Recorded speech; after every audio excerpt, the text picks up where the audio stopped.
Piles এবং gas দুটোই আছে, তাকে কি অ্যাডভাইস করবে নাকি? পাইলসের যেটা আমাদের মেইন এম থাকে যে তার কনস্টিপেশন প্রিভেন্ট করা, যেন তার রেকটামে কোনো রকম অতিরিক্ত প্রেশার না পড়ে। তো সেই ক্ষেত্রে যেগুলো একদম ময়দা জাতীয় খাবার, মানে ফাইবার নেই এরকম খাবার খাবো না। অত্যাধিক মাত্রায় খুব স্পাইসি খাবার বা খুব ঝাল তেল মশলা জাতীয় খাবার এগুলো খাবো না। অ্যালকোহল ভীষণ ইম্প্যাক্ট করে, অ্যান্ড স্মোকিং এটাও, এবং ক্যাফিন ইনটেক, কফি, এগুলোও কিন্তু পাইলসের জন্য খুব খারাপ। তো এই কয়েকটা জিনিস খাবো না। একটু আটা রুটি, মানে যেগুলোতে একটু ফাইবার আছে সেরকম খাবার খাবো। রেড মিট খাবো না, চিকেন খেতে পারি, অসুবিধে নেই। টক দই পাইলসের জন্য খুব ভালো কাজ করে।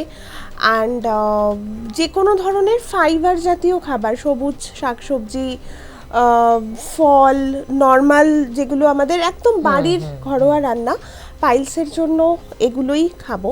এবং যাদের এই অ্যাসিডিটি বা মানে কিছু খেলেই গ্যাস অম্বল হয়ে যাচ্ছে, এই ক্ষেত্রেও কিন্তু একদম হোম রেমেডি আমি তোমাকে একটা বলতে পারি।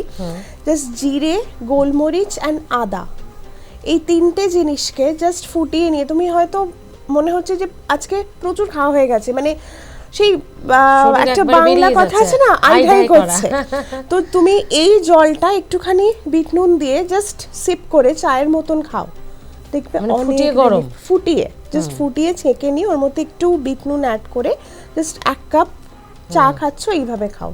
তুমি জাস্ট 15-20 মিনিট পরে দেখবে অনেকটা রিলিফড।